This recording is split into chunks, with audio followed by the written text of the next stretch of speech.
Well, welcome, folks.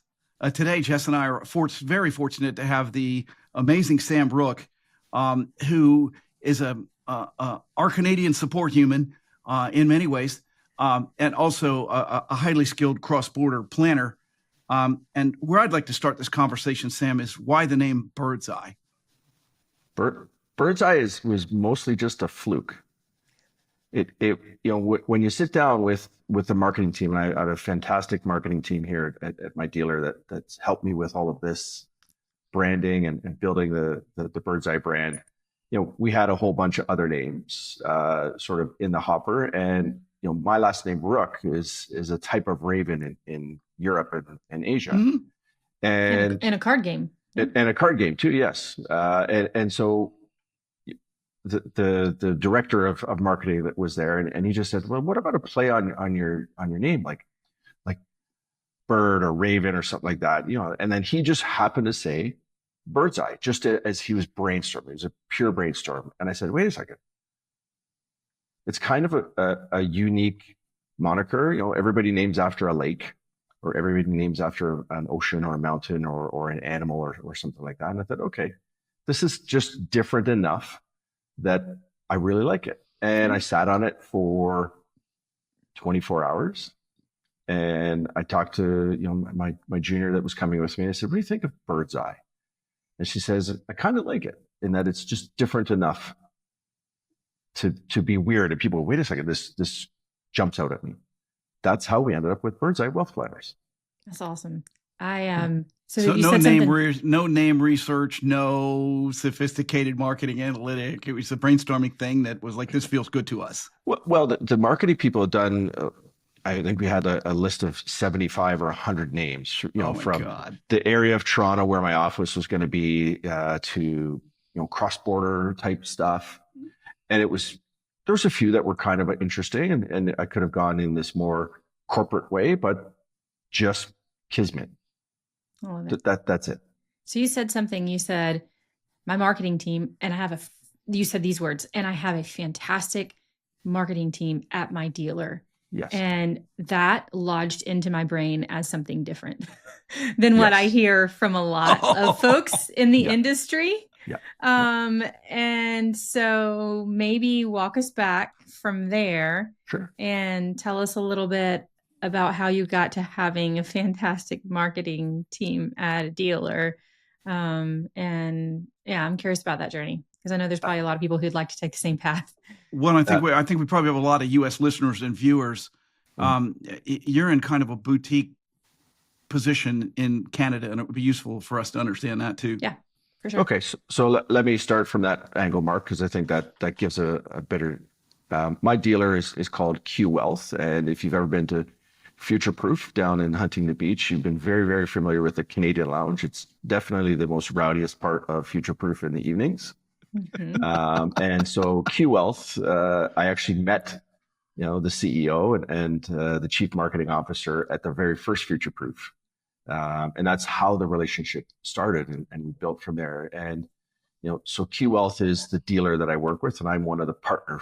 And so Bird's Eye is a partner firm, as we call it. So it's a bit of a structure where Bird's Eye and a bunch of the other partner firms own Q Wealth. So Q Wealth is our dealer. That's how we're registered through. The very interesting thing about Q Wealth and what we have been building, and what they were building before I joined last year, was they wanted to build a marketing department that was not staffed by people that grew up marketing in financial services. The director of marketing worked for Live Nation. The chief marketing officer worked for Sony for years. And anyone they hire in the marketing side is either young and they're going to teach them, or has never worked in financial services before. And the mindset is, we want to be different. So why would we hire people from the same industry? Because it all ends up being the same. Yeah. And so it's allowed a lot more freedom. It's given us the chance to do things. I've got, my outsourced Canadian advisor business that, we did YouTube videos for that. One of the partners did just a really funny end of the year, kind of like a used car dealership type video that they sent to all their clients and put their website. Like they're fun. They want us to have fun. They want us to market with fun. Cool. It's really been eye-opening to experience it that way. I imagine that to be a little bit like, I mean, pick your industry. If you were trying to bring a hairdresser into a teaching position, like just the different perspective they would have Yep. about how the world works in one way, and kind of layering that on top of another world that could benefit from just some different ideas and some different inspirations. And it seems to me like, as long as the vision is to deliver something excellent for the end user, then that can work. But does that also kind of alarm you a bit sometimes? No, never. no. Okay. I for 20 years, I worked in a monoculture. Everything had to be the same. And to be what you want to be, to open up the person, or in my case, the financial advisor that I want to be, I have to learn to be myself. I can't be everyone else. Then we're all just a piece of the cog. And that to me would ultimately really attracted me to this move I made. Well, that's not a boutique business, right? That's everybody does everything the same way. Yeah. Which then leads to, so sounds like you've been an advisor for a while. Have you always been an advisor? Can you kind of pull the thread through how you got to where you are today? Okay. This is a very interesting story. And I think it probably starts back in university. And I went to university. So unlike many people in our industry who have commerce degrees or finance degrees or math or degrees like that, I have a phys ed degree. I went to university to study physical education. I wanted to be a teacher. I wanted to teach. And my genesis from that, I got a little bit of money. I think it was $10,000 or $12,000. It wasn't a huge amount, and I was 20. And I said, so I'm gonna invest this, and I'm gonna do a little bit of work. I was about 23, and I loved it. I've always had a good brain for math, and I loved that part of it. And I was ready to apply for teachers college, and I put in my application, didn't get accepted, but I wasn't going to go anyhow because I knew I didn't want to do it. This is the path that I wanted to do. So it starts very, very at the bottom. I worked at the bank's call center, and I'd take calls from all over Canada from people calling in their local branch. And, pure serendipity, one day, a group from the wealth management arm came and did a presentation to my little team at the call center and said, this is what we do. And if you get people that call and they've got this much money, then you should get them to speak to us rather than just do nothing and leave the hundreds of thousands of dollars of cash in their bank account. So that's great, interesting. And I kept in touch. And I told my team leader, 25 or 26 at this point, and said, this is what I want to do. And she said, great. An opportunity came up with someone that they worked in the same office. And so I took it. And, it's an interesting path because I always say that was the step where I learned what not to do in the business. And, I left that job. I got a different offer with someone else within the same business as a big bank broker dealer here in Canada. And I found my mentor in the second stop. I found my mentor, and she was European and had moved here in the early 70s, had fought for everything. She ended up being the first female investment advisor in Canada. That was about, that was 1975 or 1976. So there's lots of stories. Can't repeat any of them, but there's lots of stories. Right. I bet. At that time. We should introduce her to Arlene. Jess, right? Who was on the bond desk at Kidder in the 70s. You can imagine what that was like. Right. That would have been a war zone for her. Yeah, they would. One would imagine. Yeah. They would need a Yeah. private sound booth to have that conversation. I'm sure. They need the cone of silence. Yeah. So that to me is, like you find like the person that sets you on the right path. And so I worked with her for 12 years and about halfway through that, it was very obvious that she's like, I want you to take over the book. The succession plan was put in place, and they need to do all this extra work and work on getting my portfolio manager license and work on insurance and really focus on the modern business. And she was very, very supportive of me building in the modern business. Someone that's grown up in the old stockbroking business, she wasn't fighting anything of it. She was very supportive of it, but she realized, I'm not going to do this, Sam. I'm my business and how I learned is not going to change at this stage of my life. And so, I took over, I'm going to say 9 years ago now. So I've been the main portfolio manager and tried to build my business for 9 years now. Oh my God, it's such a long time. So you were under her for how long? About 12 years. About 12 years. Okay. Yeah. So now we're edging over 20 at this point. Yeah. So I've been in the industry. I think last week I was now 23 years. Oh. It's hard to believe. All right. So this is going to be a big question. Yeah. You ready? Out of those 20 plus years, I want to know what is or was the high point and what was the low point of that. Ooh.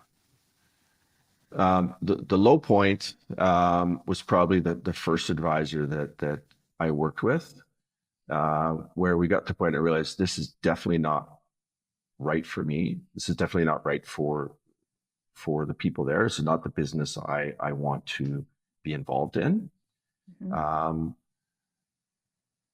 The high point came shortly after when I met. Literally, my interview for the job for the second advisor was 5 minutes long. Because you knew. It was 5 minutes. It was, she knew and I knew within 5 minutes. She said, you're the person I want. I'm going to give you the job. And then we shook hands and said, yes, absolutely. And a little bit of that was me still being a bit naive in the industry and go, I just need to get away from this. Yeah. First place to growing into this. And so, that's a high point, but really like there's been higher points beyond that, but that's kind of like where the path changed. Well, that is a high point that I think everybody in this industry can look back toward and say, like, that was the moment that I believed I belong here. Like, it sounds like the transition was maybe you liked the idea of this industry, but in that previous position, you thought, I don't belong in this role. Does that mean that I don't belong in this industry? Because I had one of those experiences.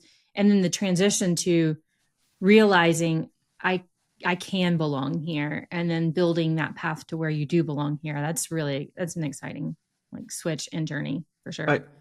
Jess, I kind of liken it to this, that we all have to find our place. And sometimes we find a place that we think is the place, but it really isn't the right one for us. And a lot of people miss it. A lot of people don't get that opportunity. Or a lot of people, or they don't have the courage to step out. They get there and it's like, okay, this is good enough. Yeah. Or I need stability. I can't take the risk of making another move. But you didn't do that. I didn't. I didn't, and I took an even bigger risk last year when I left the bank dealer and joined Q Wealth and went a lot more boutique and independent. Are you still in touch with that mentor? Every week I speak to her. Okay. Wow, that's awesome. That's awesome. Yeah. It's she was one of the first people when I decided I was going to make the move. Of course, I told her, and so she said, "Okay, I support whatever you do." Given her role, there was lots of pressure from the other side when I left, and lots of, well, you don't want to do this, and it's not going to work, and all that. And I phoned her November, because I was 6 or 7 months in. I had phoned her in November, and when you start a business, there's lots of tough days, particularly in the first 3 to 6 months. And I had a few early on, and I had a bunch of successes, and I by November, it's like, okay, this is working. This is going to work. We're profitable. Just a little bit of stress off now. And she said to me, I always knew you could do it. And I'm proud that you actually took that step out. Mm. And that's everything that you want from a mentor. That's a mentor. That's a friend. That's a good Absolutely. business partner, Absolutely. although she's not your partner anymore. Yeah. That's super impressive. We refer to her as her airsats, or as my airsats mother. That's what, Yeah. So, yeah.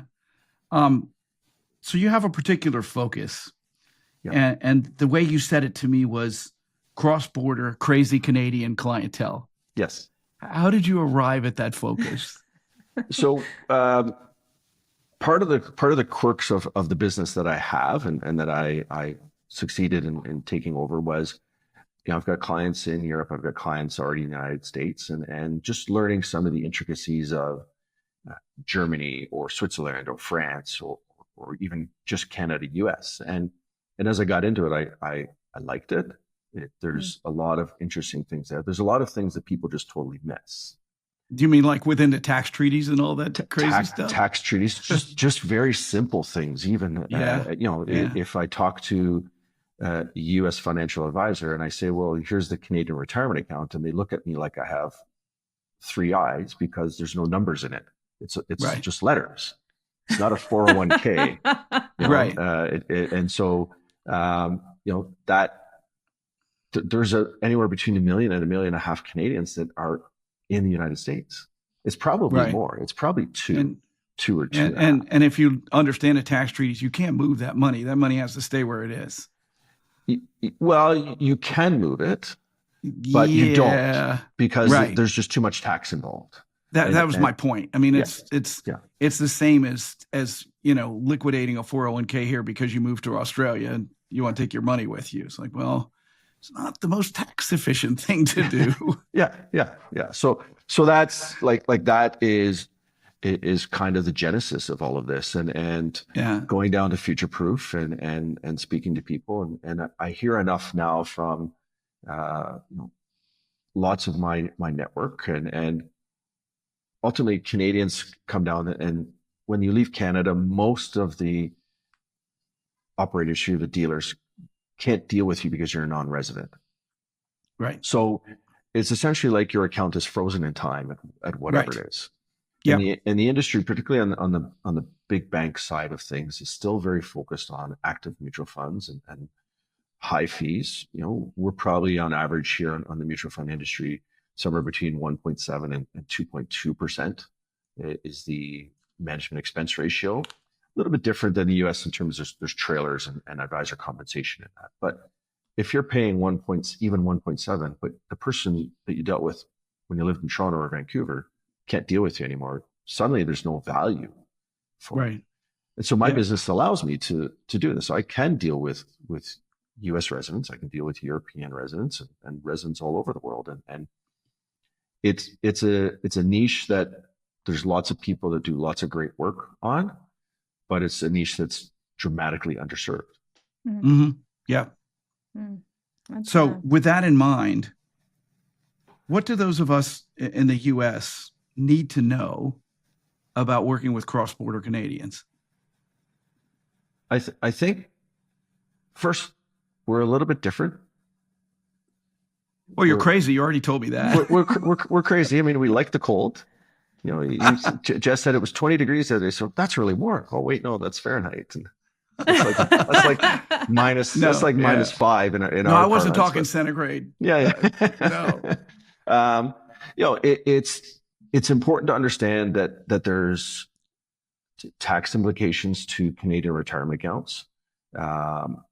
It's important to understand how the industry up here is different than the U.S. industry, and you want to have someone that can help them, help your client. If you're living in Virginia, being proactive comes to mind, right? Yeah. Like when I get scared of something, I tend to like sit back and just let things happen to me versus taking action on what I can do ahead of time or in advance of the moment. So we want to build is a conduit for a U.S. financial advisor who has a Canadian client, and they go, well, I have no idea what this RRSP even is. Mm-hmm. Yeah. It's a retirement account. Right.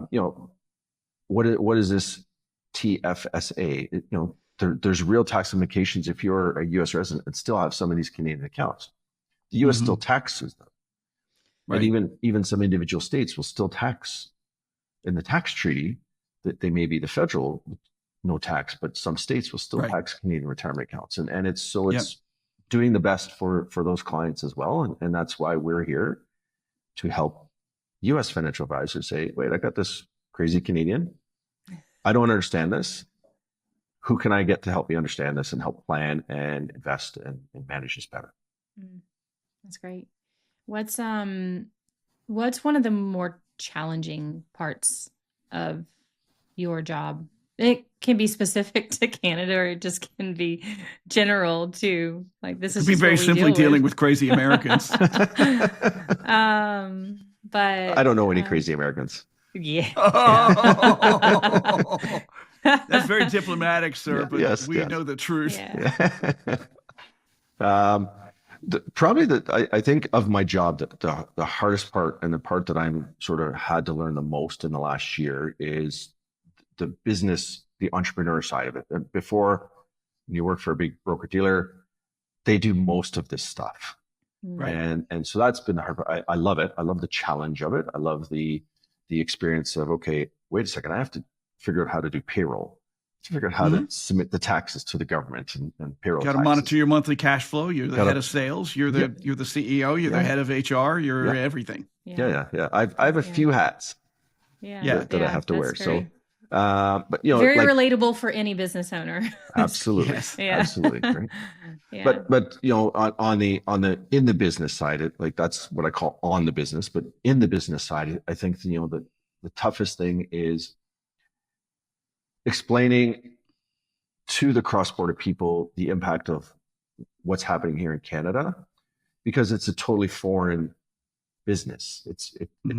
It's trying to learn. I've got one person in Canada. I'm not going to learn the Canadian industry. People around Michigan or people in San Francisco, so they might have lots of Canadians because we cluster in these areas. New York City is absolutely chock-a-block with Canadians. Well, we have a client in Florida that's a Canadian, that started up a Canadian American division of a Canadian firm, and educating them on the 401k and how all that works versus how it works in Canada. And us learning, I actually talked to one of you. I would have talked to you if I'd known you then, but I talked to Jason Pereira about it because I was like, how does all this crazy Canadian stuff work? Right. And we need to be mindful of that. And it's just, trying to help people avoid the cross-border mistakes that happen. And that's a big thing, because I've got a very good friend who is dealing with someone, and even their cross-border accountant made mistakes. The cross-border accountant didn't know to do this specific thing to reset the cost base in the Canadian retirement account. And so, like there's little nuances there that add a lot of value. And that's what we hope to do. That's awesome. But you need to do that. Jess, usually get the last question, and can I ask the last question? Yes, absolutely. All right. So Sam, I know you're an interesting person. What is one thing that me just having met you in person now would never guess about you?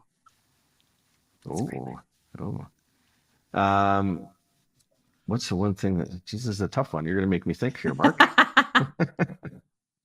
Should I play the Jeopardy music while we're... Well, just to give you an example, I mean, nobody would ever guess this about me. I spent 7 years as an auto mechanic. Interesting.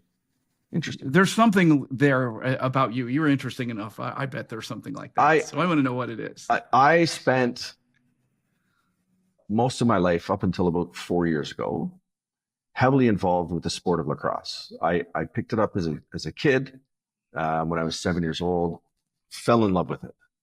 As I grew up and I played all the way until I was 21, played junior lacrosse, which was sort of the highest level of young men, old teen lacrosse. I refereed at the highest levels. I coached teams all the way up, rep teams and coach junior lacrosse team. I helped, get a team in Oakville to the junior A, which is the highest of the junior men's league. Wow. And so I was, I think 35 years involved in lacrosse. Cool. And so Wow. I did that for a long time. I don't do it anymore. You still have all your teeth. I don't fight. Well, those sticks come whistling around pretty good. Yeah. Well, yeah, it's helmets are a good thing. Yeah. So That's awesome. Doesn't work for the That's hockey awesome. players. well, the hockey players, the pucks and the sticks, and they don't wear, lacrosse. You have to wear the full mask, even at the adult, because the ball is always high, so you're always going to take something. Yeah. But it's funny, Sam. It's very common, at least in us talking to people, that there's something else that almost everybody that we talk to does that they're really, really good at. Yeah. And obviously, you were an exceptional lacrosse player and coach. Yeah, I love coaching. I love coaching. Like that's skill where for you this find another business. thing. That's Absolutely. a great skill. Yeah, Absolutely. that is a great skill in this business. Yeah. Yep. Awesome. Yeah. All right, Jess, you get to close this out. Yeah, I'll close this out. Sam, thank you so much for joining us. I learned something about you today, and also just an extra. I'm just going to say it again. Thank you. Appreciate you not only just building your business, but the spirit you have about extending that out into the world and to us. Thank you. On the other side of the border, and that abundance mindset that goes beyond just money, but also the community aspect is really special about you. I've known that since the beginning, but I feel like we were able to kind of articulate it and pinpoint a little bit of it today. So, well, it's very nice of you to say, and thank you for thinking of me. And Mark, it was great to meet you, and Jess, it's great to see you, and I really appreciate that we got this time.